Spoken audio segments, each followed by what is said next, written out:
वर्णिवेश्रमणीय दर्शनम मंदहासरुचिरां ननाम्बुजम् उदितं सुरनरोत्तमय मृदा धर्मनंदन विचिन्तये विसहजान स्वामी महाराजनी जय श्री हरि कृष्ण महाराजनी जय। तो वाला भक्तों ने जय स्वामीनारायण, जय श्री कृष्ण। आज આપણે 78મો ભાગ જોઈશું। આગળના ભાગમાં આપણે 4 શ્લોક જોયા હતા, 109 થી 112 સુધીના શ્લોક જોયા હતા આપણે। એમાં ખાલી શ્રી કૃષ્ણ ભગવાન કેવી રીતે એમનું સ્વરૂપ કેવી રીતે ઓળખવા,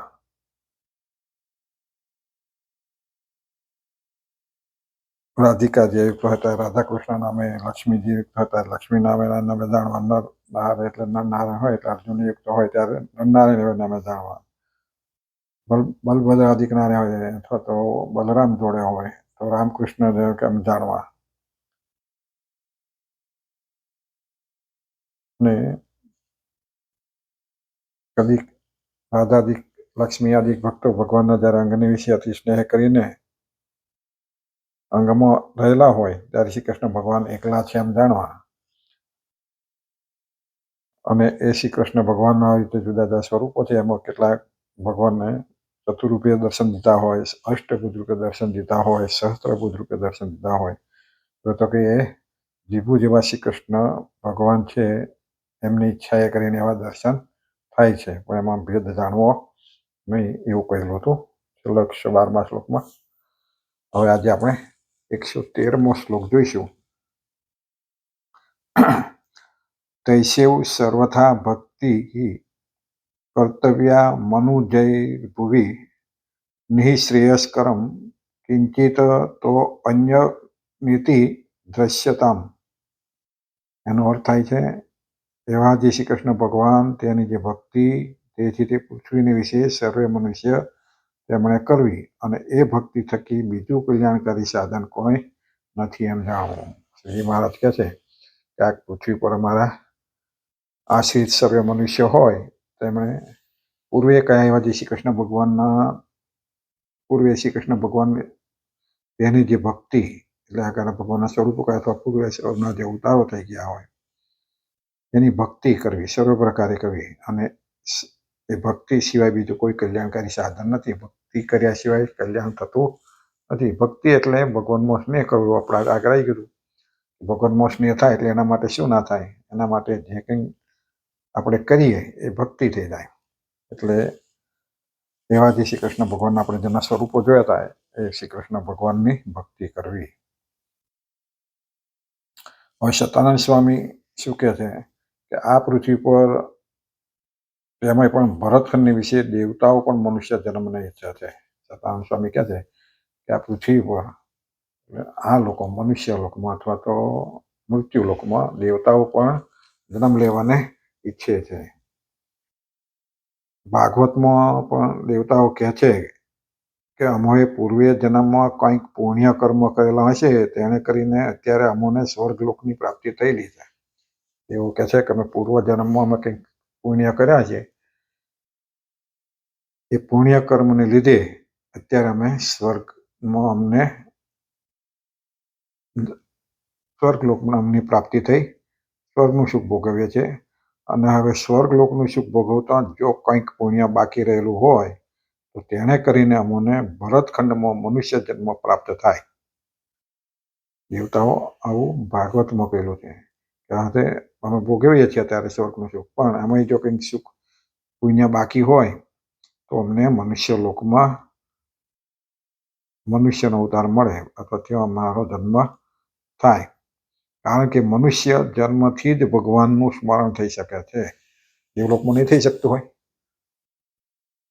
મનુષ્ય જન્મ થાય દેવલોકમાં આથી સારું શરીર હોય, સારા વૈભવ હોય, આપણે જાણીએ છીએ કે વૈભવ સુખ ભૂખ વિલાસ હોય તેમાં ભગવાન યાદ આવતા નથી, અને દેહાભિમાન અભિમાન ગર્વ આમ વધ્યા કરે અને એમાં ભગવાનની પ્રાપ્તિ ના થાય, પાપના કર્મો થાય. એટલે કે છે મનુષ્ય જન્મ પ્રાપ્ત થાય એટલે મનુષ્ય જન્મથી ભગવાનનું સ્મરણ થઈ શકે છે. આ રીતે દેવતાઓ પણ મનુષ્યના જન્મની ચાહના આ ભરતખંડમાં કરે છે. એટલા માટે દેવતાઓ પણ મનુષ્ય અને એમાંય પાછું મનુષ્ય ક્યાં મળે તો ભરતખંડમાં. કારણ કે આગળ આપણે વતનામૃત ખગોળ ભૂગોળમાં જોઈ ગયેલા છીએ કે ભરતખંડ જેવો કોઈ બીજો ખંડ નથી. કેટલાય જન્મનો કે પુણ્ય ઉદય થાય ત્યારે આ ભરતખંડમાં જન્મ મળે છે. એટલે આપણે જો ભરતખંડમાં જો જન્મ્યા હોય ને ભરતખંડના હોઈએ તો આપણા કેટલાય પુણ્યનો ઉદય થયો હોય છે ભેગા થઈને ત્યારે આપણે મનુષ્ય જન્મ ભરતખંડમાં મળ્યો.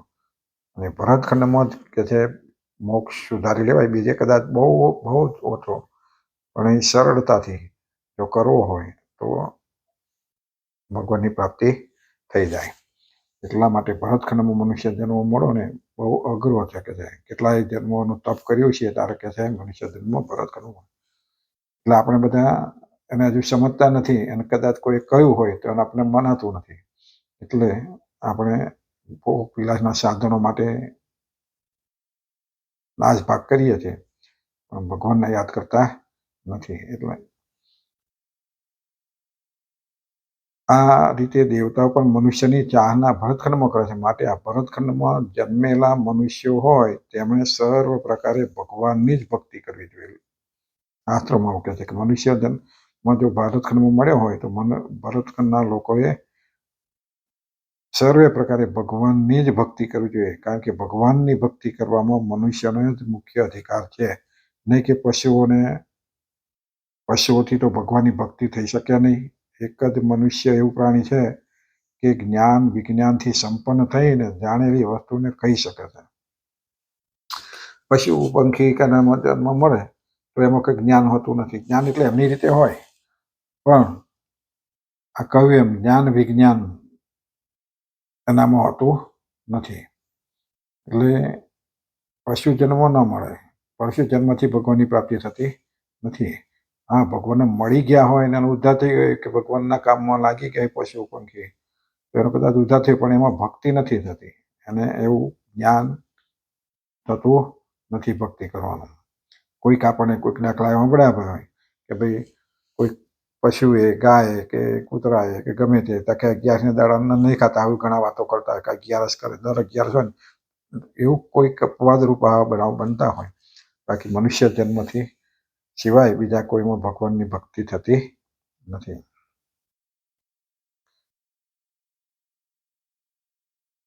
અને મનુષ્ય એવું જ પ્રાણી છે કે જ્ઞાન વિજ્ઞાનથી સંપન્ન થઈને જાણેલી વસ્તુને કહી શકે. જે જાણે છે પછી એકબીજા જોડે વાતો કરી શકે, કહી શકે છે, જાણી શકે છે, જાણેલી વસ્તુને જોઈ શકે છે અને આવતીકાલે શું થવાનું છે એને પણ જાણી શકે છે. એટલે એને આ બધું જ્ઞાન મેળવી જ્ઞાન વિજ્ઞાનથી આવતીકાલે શું છે કેવી પરિસ્થિતિ ઊભી થશે એવું એને વિજ્ઞાન થાય છે. આ લોક તથા પરલોકને પણ જાણી શકે છે અને આ લોક ને પરલોકને પણ જાણે કે આ લોકનું કેવું છે બધું જોયું વિચાર્યું હોય એટલે ખબર પડે કે આ લોકમાં આવું છે. કોઈ ભગવાનની પ્રતાપથી સમાધિમાં જોયા હોય તો પરલોકની ખબર પડે અથવા તો શાસ્ત્રો અથવા મોટા મુનિઓ અથવા મોટા પુરુષોના વચનો સાંભળે તો એને પરલોકનું જ્ઞાન થાય છે. એટલે એને આ લોકને પરલોકને જાણી શકે છે. અને આ મરણ ધર્મવાળા દેહથી જો મોક્ષને ઈચ્છે તો મોક્ષથી પણ સંપન્ન થઈ શકે છે. મોક્ષને પણ સંપન્ન કરે છે. આ મરણ ધર્મવાળો અહીં જે દેહ મળે છે જે કંઈ જન્મે છે દરેકને મરવું જ પડે છે. આ લોકમાં કોઈ અમર દેવલોકમાં પણ કોઈ અમર રહેતું નથી. આનો ટાઈમ આવે એટલે દરેકને મરવું પડે છે. આ લોક જ એવો છે. આ બ્રહ્માંડ એવું છે કે એમાં દરેકની વિનાશ થાય છે.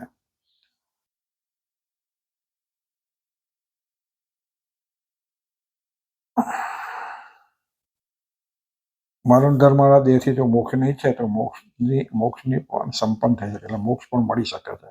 મોક્ષની ઈચ્છા રાખે અને પ્રમાણે જો પ્રયત્ન કરે તો મોક્ષ પણ એનો થઈ જાય છે. મોક્ષ થવો એટલે મુક્ત થઈ જાય. ભગવાનના ધામ મળી જાય એટલે મુક્ત થઈ ગયા. એટલે મોક્ષને પણ સંપન્ન કરી શકે. અને બીજા જે પશુઓ છે એમને તો ખાવું ને પીવું એટલું જ જ્ઞાન હોય. બીજા પક્ષીઓને ખાવું ને પીવું.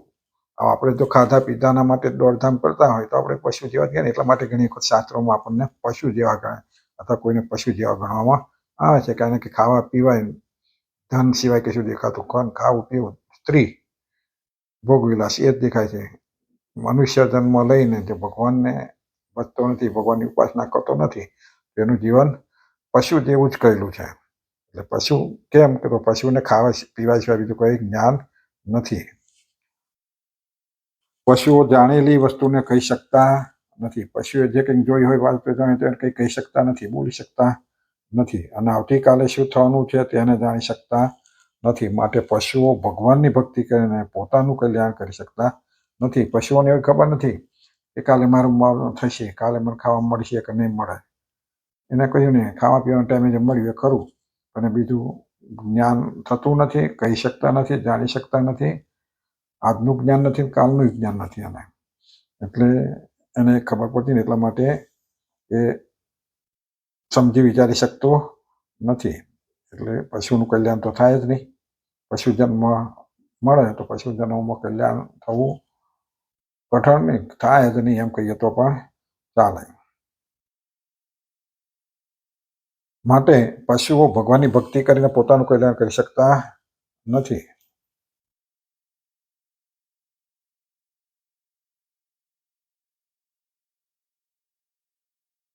આવતીકાલે શું થવાનું જાણી શકતા નથી, એટલે ભક્તિ કરીને પણ પોતાનું કલ્યાણ કરી શકતા નથી. એક જ મનુષ્ય ભક્તિ કરીને પોતાનું કલ્યાણ કરી શકે. એક જ મનુષ્ય એવો છે કે જે ભક્તિ કરીને પોતાનું કલ્યાણ કરી શકે છે. એટલા જ માટે આ મનુષ્ય જન્મની અતિ દુર્લભતા કહેલી છે. એટલા માટે મનુષ્ય જન્મને અતિ દુર્લભ. દેવનો જન્મ મળે એમાં એ કલ્યાણ નહીં કરી શકે, કારણ કે એમાં ભોગ વિલાસમાં એમના રચ્યા પછી એમના કામમાં એ કોઈ કરી શકતા નથી. કારણ કે ત્યાં જોઈએ છે આપણે દેવલોકનું શું સાંભળ્યું હોય તો બસ જલસા, તો વિમાનો મોડવાનું, મણિમય મહલમાં રહેવાનું, નૃત્ય કરતી પસરાઓ જોવાનું, અને એમાં પણ મન વ્યભિચારી જાય. એટલે ત્યાં એ લોકો પણ એ કરી શકતા નથી. આપણે કોઈ શાસ્ત્રમાં એવું ન પડે દેવલોકમાં મોટું મંદિર, ત્યાં ભક્તિ થાય છે, ભજન થાય છે, ઉત્સવ થાય છે. એવું ઉત્સવ કરતા છે, પણ આવી રીતે ધાર્મિક વિષય ઉપર આપણે કોઈ શાસ્ત્રમાં એવું આવતું નથી. એક મનુષ્ય ભક્તિ કરીને પોતાનું કલ્યાણ કરી શકે. એટલા માટે આ મનુષ્ય જન્મની અતિ દુર્લભતા કહેલી છે. એટલા માટે મનુષ્ય જન્મ અતિ દુર્લભ છે, અતિ દુર્લભ છે. મળવો કેટલો ટાઈમ છે તો ખગોળ ભૂગોળનું વતનામૃત વાંચો એમાં કહેલું છે. આમ કહીએ કે એકવાર જો મનુષ્ય જન્મ એળે ગયો તો એ પછી જેને જેવો કર્મ હોય એ પ્રમાણે કર્મ ભોગવવા પડે, અને કર્મ ભોગવ્યા પછી પાછો મનુષ્ય જન્મ મળે. એટલે કર્મો એવા હોય કે જે પાપ કર્યા હોય તો અનેક યુગો સુધી નરકનું દુઃખ ભોગવવું પડે. નર્ક ભોગવે એટલે પછી એને 84 લાખની શરૂઆત થાય. 84 લાખ જન્મોમાં લેતા લેતા લેતા ફરી પાછો મનુષ્ય જન્મ ક્યારે મળી રહે તો કે છે 3.5 કોટી પ્રાકૃત પ્રલય થાય ત્યારે મનુષ્ય જન્મ મળે છે. 3.5 કોટી પ્રકૃતિ એટલે કે 3.5 કરોડ બ્રહ્માઓ થાય મરે ત્યાં સુધી મનુષ્ય જન્મ બીજો વારો આવતો નથી. બધાય નહીં, જે 84 લાખ મને નર્ક 84માં જતા હોય એની વાત છે. એ લોકોને મનુષ્ય જન્મ આવતો આવો. એટલે આપણે કેટલી વાર આપણો હજુ ઉદ્ધાર થયો નથી તો આપણે પણ આવા અવતારો, આવા જન્મો આપણે લીધા છે. અને એક વાર નહીં, અનેક વાર. કારણ કે જીવ છે ક્યારનો છે એ નક્કી જ નથી. આપણે આગળ જોઈ ગયા હતા કે જીવ, ઈશ્વર, માયા, બ્રહ્મ, પરબ્રહ્મ, આ 5 વસ્તુઓ છે ને અનાદિની છે. જ્યારથી છે ત્યારથી છે જ, એનો કોઈ છેડો નથી. ત્યારથી હજુ આપણે આપણો ઉદ્ધાર નહીં કરી શક્યા. એનો અર્થ કે આપણે અત્યાર સુધી લગ 84 ભોગવતા હજુ આવ્યા છે, અને જોઈ જો નહીં કરીએ, ઈશ્વરમાં મન નહીં જોડીએ તો હજુ પાછા લગ 84માં જઈશું. એટલે આટલું તો જ્ઞાન થયા પછી આપણે થોડી થોડી ઉપાસના જો કરશો તો ભગવાને કહ્યું છે કે એક જન્મે, 2 જન્મે, પછી 50 જન્મે પણ એનો ઉદ્ધાર થશે. પણ ક્યારે? કે ઈશ્વરની ઉપાસના કરશે અને તરફ વળશે ત્યારે. અને બિલકુલ નહીં કરતા, જે ભગવાનને ઓળખતો જ નથી, ભગવાનનું નામ લેતો જ નથી, મનુષ્ય જન્મ જેના જીવે કોઈ દિવસ ભગવાનનું નામ નથી લેવું. કદાચ નીતિ સારી છે એની, ખોટું નહીં કર્યું હોય, પણ ભગવાનનું નામ નથી લીધું અથવા એમાં એને શ્રદ્ધા નથી તો એનો કોઈ દિવસ ઉદ્ધાર. નીતિ સારી છે તો કદાચ એનો જન્મ કંઈક ફરી કંઈક આવા સુખ વિભાગમાં મળશે, પણ એનો ઉદ્ધાર થવાનો નથી. એને ફરી લગ 84 લેતા લેતા પછી કંઈક સારી પરિસ્થિતિ જન્મધાર મળે ત્યારે પાછું આવું કંઈક મળે. પણ ભગવાનનું ભજન કર્યા સિવાય, ભગવાનની ભક્તિ કર્યા સિવાય એનો ઉદ્ધાર થતો નથી.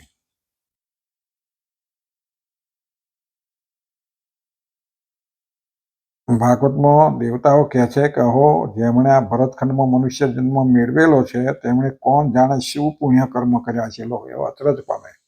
તો આ ભરતખંડમાં જે મનુષ્ય જન્મ મળે છે તેમાં કેટલા શું પુણ્ય કર્યા છે, તો એમને આ ભરતખંડમાં જન્મ મળ્યો છે. આવું વિચારે છે. શું એમના ઉપર સાક્ષાત ભગવાન પ્રસન્ન થયા છે કે જેથી ભગવાનની સેવાઓમાં ઉપયોગી મનુષ્ય જન્મ મેળવેલો છે? જેથી ભગવાનની સેવામાં આ મનુષ્ય જન્મ મેળવ્યો છે અને ભગવાન પ્રસન્ન થયા છે? કારણ કે મનુષ્ય જન્મથી જ કરવાનું હોય ભગવાનની સેવા. એટલે ઘણા બધા આપણને બહુ જાતનું શીખવાડતા કે ભરતખંડમાં બધા ભક્તિ કરીને કોઈ આગળ શું મોટું મેળવી શક્યા. અમેરિકામાં આટલું સુખ વૈભવ લોકોનું. વૈભવ એ નહીં, વૈભવ તો પછી તમે અહીં મનુષ્ય જન્મ ગયા પછી કેટલાક વૈભવ છે કામમાં આવશે. એ પછી 84 લાખો જન્મો સુધી તમારે દુઃખ ભોગવવું પડશે. એટલે ભગવાનને કાયમ રહીને જે ભક્તિ કરે એ મુક્ત થઈ જાય અને ભગવાનના ધામને પણ પછી અનેક વૈભવ હતા. ભગવાનના ધામમાં વૈભવ જ છે ને. મણિમય મોલમાં રહેવાના હોય, મન ફાવે ત્યાં વિચરી શકો છો, પણ ક્યાંય ભક્તિ જ હોય, ભગવાનનો જ એને ચિત્ત હોય, એવી રીતે ફરતા. પછી ભોગ વિલાસ ને એમને તો દિવ્ય વસ્તુઓ જ બધી મળી રહે, જે ઈચ્છા કરે મળી રહે. પણ એવા મુક્ત આત્મા હોય એને જ ત્યાં જવાનું મળે. પછી આમે જે ભોગ વિલાસની આશાઓ રાખે કે ત્યાં જઈને આવું સુખ મળે, તો એને કોઈ દિવસ ત્યાં જવાનું મળે નહીં. એને તો ભોગ વિલાસ માટે ફરી પાછા 84માં જ આવવું પડે. કારણ કે એ જ આપણે જન્મ મરણ કરાવે છે. આશા તૃષ્ણાઓ જે રાખીએ છીએ આવી એ જ જન્મ મરણ કરાવડાવે છે. દેવતાઓ આવું વિચારતા હોય કે આનું શું પુણ્ય હશે કે જે ભગવાનની સેવામાં આવો મનુષ્ય જન્મ ઉપયોગ આવે. કારણ કે આ લોકમાં આપણે જો ભગવાનનું મંદિર જઈએ, વારીએ જોડીએ અથવા તો ઉત્સવો હોય એમાં સેવા કરીએ, સાધુ પુરુષોની સેવા કરીએ, સંતોની સેવા કરીએ, મોટા પુરુષોની સેવા કરીએ, તો એ આપણને ભગવાન સુધી પહોંચાડે છે. એ ભક્તિ છે. બધી રીતે ભક્તિ જેવી રીતે તમને જે મન સ્થિર રાખે ભગવાનમાં, જે ક્રિયા એ તમારા માટે ભક્તિ છે. કથા વાંચવાથી તમારું મન સ્થિર થતું હોય, ભગવાનમાં જોડાય તો એ તમારા માટે ઉત્તમ ભક્તિ છે. સાંભળવાથી, જો ભગવાનની વાતો કરવાથી, સાંભળવાથી થતો હોય તો એ તમારા માટે ભક્તિ છે. ભજન ગાવાથી, મંત્ર દેવાથી, માળાઓ કરવાથી, જે ક્રિયા કરવાથી ભગવાનને 9 પ્રકારની ભક્તિ કરી, એ 9માંથી જે ભક્તિ કરવાથી આપણું મન વધારે સ્થિર થતું હોય આપણા માટે ઉત્તમ છે. જેથી ભગવાનની સેવામાં ઉપયોગી મનુષ્ય જન્મ મળેલો છે. જે મનુષ્ય જન્મની આપણે સ્પૃહા કરીએ છીએ. આ પ્રમાણે દેવતાઓ પણ ભરતખંડમાં મનુષ્ય જન્મની અતિ દુર્લભતા કરેલી છે. ભરતખંડમાં મનુષ્ય જન્મ મળવો એ દેવતાઓ પોતે દુર્લભ માને છે. આ મનુષ્ય શરીર જ્યારે ત્યારે મળતું નથી, જેને તેને મળતું નથી. આવું દુર્લભ જે મનુષ્ય શરીર તેને પ્રાપ્ત કરીને હંમેશા ભગવાનની ભક્તિ કરવી જોઈએ. જે પુરુષ ભગવાનની ભક્તિ કરતો નથી એ પુરુષ ખરેખર ભગવાનની માયાથી મોહ પામેલો છે. ભગવાનની માયામાં, એટલે માયામાં મોહ પામ્યો છે. એટલે એને માયા સિવાય બીજું કશું દેખાય નહીં. જે ભક્તિ નથી, જેને મોઢે ભગવાનનું નામ નથી, એ ભગવાનની માયામાં મોહિત થઈ ગયેલો છે. અને ભગવાનની ભક્તિ કરવી એટલે એના માટે કંઈ સાધુ બાવા કે બની જવાની એવું કંઈ નથી. ભક્તિ તો ભગવાનને આપણે શિક્ષાપત્રીમાં કહ્યું અથવા વતનામૃતમાં કહ્યું છે કે હાલતા ચાલતા ખાતા પીતા બેસતા ઉઠતા સર્વે ક્રિયામાં તમે ઊંઘો જાગો સતત તમને ચિંતવન રહે, યાદ રહે કે ભગવાનનું નામ દેવું છે. એટલે તમે કોઈ પણ ક્રિયા કરતા ભગવાને કહ્યું કે શુભ ક્રિયા કરતા પણ ભગવાનનું નામ લઈ શકાય છે. અને એ રીતે ભક્તિ કરવી, એ ભક્તિ નામ રટણ કરીને ભગવાનનું નામ દેવું, ભગવાનના જનોના, ભગવાનના ભક્તોનું સેવા કરવી, ભગવાનની સેવા કરવી, ભગવાનના મંદિરો હોય એમાં સેવા કરવી, એ કહ્યું આપણે એમ નવે પ્રકારે કરીને ભગવાનની ભક્તિ કરી શકાય છે. અને જે નથી કરતા એ ભગવાનની માયાથી મોહ પામેલા છે. ભાગવતમાં બ્રહ્માજી દેવતાઓ પ્રત્યે કહે છે કે હે દેવતાઓ, આ મનુષ્ય શરીર અતિ દુર્લભ છે. જે મનુષ્ય શરીરની આપણે પણ પ્રાર્થના કરીએ છીએ, ભાગવતમાં કહે છે, બ્રહ્માજી દેવતાઓ પ્રત્યે કહે છે કે હે દેવતાઓ, આ મનુષ્ય શરીર અતિ દુર્લભ છે.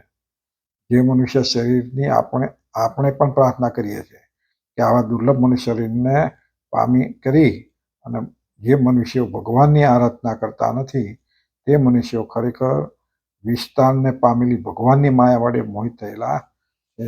ભગવાનની માયામાં મોહિત થઈ ગયેલા છે. એટલા માટે ભગવાનનું મોઢે એમનું નામ નથી આવતું, અથવા ભગવાનનું નામ લેતા નથી, અથવા ભગવાનના ભક્તો હોય એમાં અવગુણ આવે છે. નહીં તો આવું દુર્લભ મનુષ્ય શરીર પામી કરી ભગવાનની ભક્તિ કેમ ન કરે, અને નથી કરતા માટે મોહ પામેલા જ છે. એમ જાણો, બ્રહ્મા આવું કહે છે જીવોને કે નથી કરતા એ ભગવાનની માયામાં મોહ પામી ગયા. માયા એટલે ભગવાનમાં હેત નહીં થતું, અને આ માયાનું જે બધું દેખાય આપણે દ્રશ્ય આપણા મોઢા છે, બધું માયાથી બનેલું છે. આખું જગત માયાનું બનેલું છે. અને જે કંઈ જોઈએ છે, વિચારીએ, દેખીએ, બધી માયા છે. ભગવાન ન દેખાય, ભગવાન સિવાય બધું માયાવી છે. એટલે આપણે ધન, માલ, સંપત્તિ, સગા સંબંધી બધામાં આપણને હેત થાય છે, ભગવાનમાં થતું નથી. એ જ ભગવાનની માયા છે. અને ભાગવતમાં કપિલ ભગવાન દેવહૂતિ માતા પ્રત્યે કહે છે, હે માતાજી, તીવ્ર ભક્તિ યોગ વડે મારે વિશે અર્પણ કરેલા મનને સ્થિર કરવું, એટલો જ મનુષ્યનો આ લોકમાં કલ્યાણનો ઉદય છે. કપિલ દેવ ભગવાન જે થઈ ગયા, એમણે પોતાની માતા દેવહૂતિને જ્યારે બોધ આપતા હતા, એમણે કહ્યું કે તીવ્ર ભક્તિ યોગ વડે મારે વિશે અર્પણ કરેલા મનને સ્થિર કરવું. તીવ્ર ભક્તિ, બોલો, તીવ્ર એટલે કેટલી તીવ્ર હોવી જોઈએ, જેમ કંઈ મન જ ના ચોટે.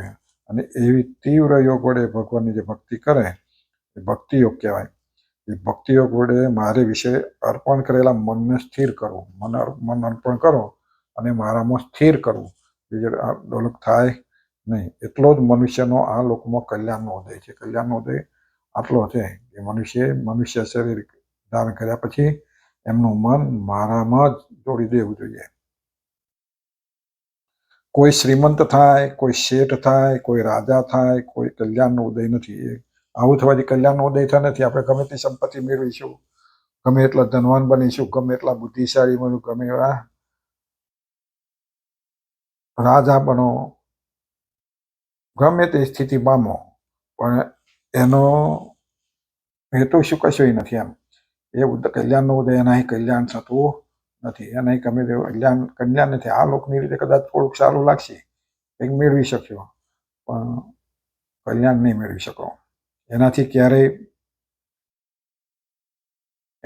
ક્યારેક પતન થવાનું છે, અને એક આખરે એનાથી તમારું જ પતન થવાનું છે. કલ્યાણનો ઉદય તો એક ભગવાનની ભક્તિથી થાય છે. આ પ્રમાણે ભગવાને પોતે જ કહેલું છે. કયું બોલો? ભગવાન કપિલદેવ આ રીતે જ કહે છે.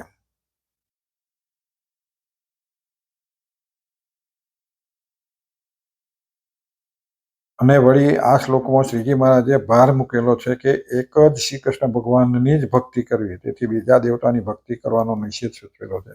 એટલે આ ભારતીય શ્લોકમાં કહ્યું ને કે એક ભગવાનની ભક્તિ કરવી, એટલે બીજા દેવતાઓની ભક્તિ ન કરવી. બીજા દેવતાઓ આપણે દેવદેવીઓ જે માન્યા છે એની ભક્તિ ન થાય, અને તમારા મનુષ્ય દેહનું કલ્યાણ નહીં થાય.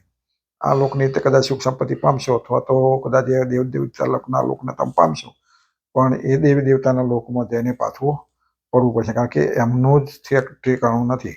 આ બ્રહ્માંડનો નાશ થાય એ દેવતાઓ બધા એમાં વિલીન જ થઈ જવાના. એનો પણ નાશ છે. એટલે ભગવાનની ભક્તિ, ભગવાન સિવાય કશું નહીં. ભગવાન આપણે ઘણી વખત વિચારતા કે ભગવાન જન્મ ધારણ કરે, ભગવાનને પોતે અંતર ધ્યાન છે, આપણે શું કરીએ, ભગવાન મરી ગયા કયા, એ તો જતા નથી. એ તો જેવા છે ને એવા જ છે. તો માયાથી જ આપણને દેખાય છે કે જન્મ્યા મર્યા. બાકી એનું તત્વ જે છે એક જ છે, જે એ મરણ થતું નથી, જન્મતા નથી. જેમ આપણે જીવ કેમ મળતો, પણ આપણે તો દેખાય છે, પણ એ મનુષ્ય લોકમાં આવે છે એટલે મનુષ્ય લોક જેવી ચરિત્ર કરે છે, એવી સ્થિતિ બતાવે છે. બાકી ભગવાન છે એના એ જ છે, તત્વ છે. જુદા જુદા સ્વરૂપો ધારણ કરીને આવે છે, પોતાનું સ્વરૂપ પાછું પોતાનું જે મૂળ સ્વરૂપ છે એમાં લીન કરી દે છે. વળી શ્લોકમાં આ પ્રમાણે ભગવાને પોતે જ કહેલું છે, અને બીજા દેવતાની ભક્તિ કરવાનો નિષેધ કરેલો છે. કારણ કે મોક્ષ આપી શકે એવી દેવતાઓમાં અશક્તિ નથી. મોક્ષ તો એક પરમાત્મા જ આપી શકે. આ વિષયમાં ભાગવતનું વચન પ્રમાણમાં પાડ્યું કે ભગવાન સિવાય કોઈ મોક્ષ આપી શકે નહીં. મોક્ષ કરે એટલે એ આની રીતે મોક્ષ આપે, તમને કોઈક સારી જગ્યાએ ફરી કંઈક મેળવી આપે તો એ તમને તમારું કલ્યાણ માની લો. તમે જે ઈચ્છા રાખીને તમને પ્રાપ્ત થાય અથવા કરાવે તો તમે કલ્યાણ થયું, એ રીતનું કલ્યાણ નહીં. અંત્યથી કલ્યાણ ભગવાનનું ધામ મળ્યા પછી આ જન્મ મરણ દુઃખ રૂપી કોઈ દુઃખ ભોગવવું ન પડે, એને મોક્ષ કહેલો છે. એ ભગવાન સિવાય કોઈ આપી શકતું નથી. ત્યાં પાછું કે ભાગવતનું પ્રમાણ વચન કહ્યું છે. શું કહ્યું છે કે મુચુકુંદ રાજા ઘણા સમય પર્યંત દેવતાઓના સેનાપતિ રહ્યા હતા. પછી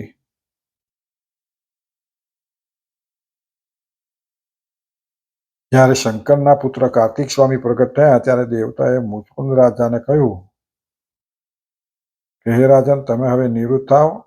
તમારું આ કાર્ય હવે શંકરના પુત્ર કાર્તિક સ્વામી સંભાળશે. તમે ઘણા સમય સુધી અમારી રક્ષા કરી, માટે અમારી પાસેથી કંઈક વરદાન માગો. અને એ સમયે મુચુકુંદ રાજાએ કહ્યું કે મને મોક્ષ આપો. મુચુકુંદ રાજાની ભાગવતમાં વાર્તા હતી. મુચુકુંદ રાજા દાનવનું યુદ્ધ થતું તો એના સેનાપતિ બન્યા અને યુદ્ધ કેટલાય વર્ષો, હજારો વર્ષો કર્યા અને દેવોની જીત થતી, એટલે કાંઈ એના સેનાપતિ રહ્યા. પણ પછી કે છે ઘણો ટાઈમ થઈ ગયો ત્યારે પછી શંકર ભગવાનના પુત્ર જે કાર્તિક સ્વામી થયા ત્યારે દેવતાએ મુચુકુંદ રાજાને રજા આપી કે હવે રાજા, તમે હવે નિવૃત્ત થાવ. તમારું આ કાર્ય હવે શંકરના પુત્ર કાર્તિક સ્વામી ઉપાડી લેશે. એ પોતે બનશે સેનાપતિ. તમે રિટાયર થઈ જાઓ અને તમે અમારી પાસે કંઈક માગો, કારણ કે તમે અમને અમારું ઘણું કામ કર્યું છે. તો રાજા શું કહે છે કે મને મોક્ષ આપો. દેવતાએ કહ્યું કે હે રાજન, મોક્ષ તો અમે ન આપી શકીએ. મોક્ષના સ્વામી તો કેવળ એક વિષ્ણુ જ છે, એટલે કે ભગવાન છે. માટે મોક્ષ સિવાય બીજું કંઈક અમારી પાસેથી માગો. મોક્ષ તો અમે આપી શકીએ. મોક્ષ એક નારાયણ સિવાય, વિષ્ણુ સિવાય કોઈ આપી શકે નહીં. તે સમયે મુચુકુંદ રાજાએ દેવતાઓ પાસેથી નિંદ્રા માગેલી. અને તે વખતે મુચુકુંદ રાજાએ શું કર્યું કે મને એ નિંદ્રા આપો, કારણ કે હું થાક્યો છું, હજારો લાખો વર્ષોથી લડું છું, એટલે મને નિંદ્રા આપો. નિંદ્રા એટલે ઊંઘ આપો કે શાંતિથી ઊંઘી જાઉં. આ પ્રમાણે ભાગવતનું પ્રતિપાદન કરેલું છે. આ રીતે મુચુકુંદ રાજાએ એની બીજું વાર્તા લાંબી છે, એટલે પછી મુચુકુંદ રાજાને ઊંઘ આપી. તથાસ્તુ. પછી એમણે કહ્યું કે મને કોઈ તો જગાડે વચ્ચે ઊંઘમાંથી તો એ બળીને ખાક થઈ જાય, મારી નજર એના પર પડે તો બળી જાય. આવું માગેલું. અને એમાં કાલિયવનને બાળી મેળેલો ભગવાન શ્રી કૃષ્ણ જે નાઠા, એ વાર્તા છે, પણ આપણે કહેવાય તો લાંબુ થાય, એટલે એ કાલિયવન શ્રી કૃષ્ણ ભગવાને એ રીતે મારેલો. મુચુકુંદ રાજાને ઊંઘ માગેલી. પછી એ પરથી આ વાત પછી સિદ્ધ થાય છે કે બીજા દેવતાઓનો મોક્ષ આપવાની શક્તિ નથી. દેવતાઓ પર માગ્યું તો બીજા દેવતાઓ મોક્ષ આપી શકતા નથી. રસ્તો બતાવી શકે કે ભાઈ તમે વિષ્ણુને બધો, અમે કહી દીધું કે વસ્તુને બધો મોક્ષ થાય, રસ્તો બતાવે, પણ એક એમનું હાથમાં નથી.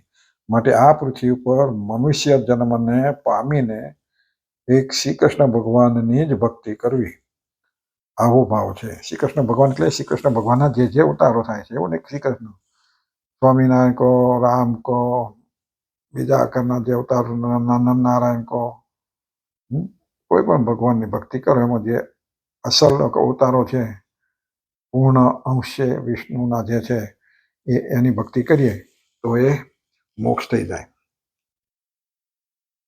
જન્મ અને શ્રી કૃષ્ણ ભગવાનની જ ભક્તિ કરવી, આવો ભાવ છે. અને વળી ભાગવતમાં કપિલ દેવ ભગવાને દેવહૂતિ માતા પ્રત્યે પણ કહેલું છે કે હે માતાજી, ભગવાન એવો જે હું તે મારું શરણું સ્વીકાર્યા સિવાય મનુષ્યોને તીવ્ર સંસારનો ભય ક્યારેય પણ નિવૃત્તિ પામતો નથી.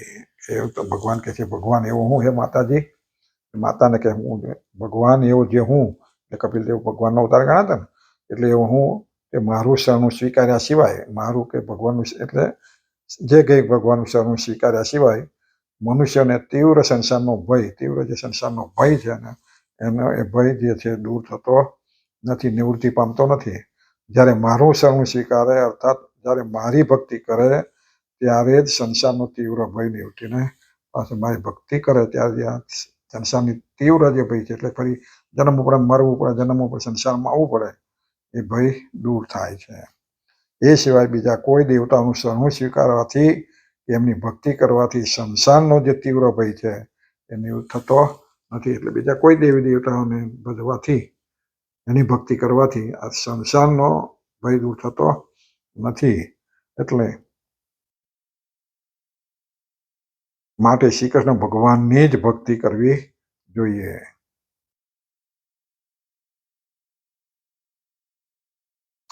હવે ટાઈમ લગભગ પૂરું થઈ ગયો, શ્લોક બાકી છે, તો હવે એનો પછીનો ભાગ આપણે ફરીના ભાગમાં જોઈશું. બધા ભક્તોને ભાવથી જય સ્વામિનારાયણ.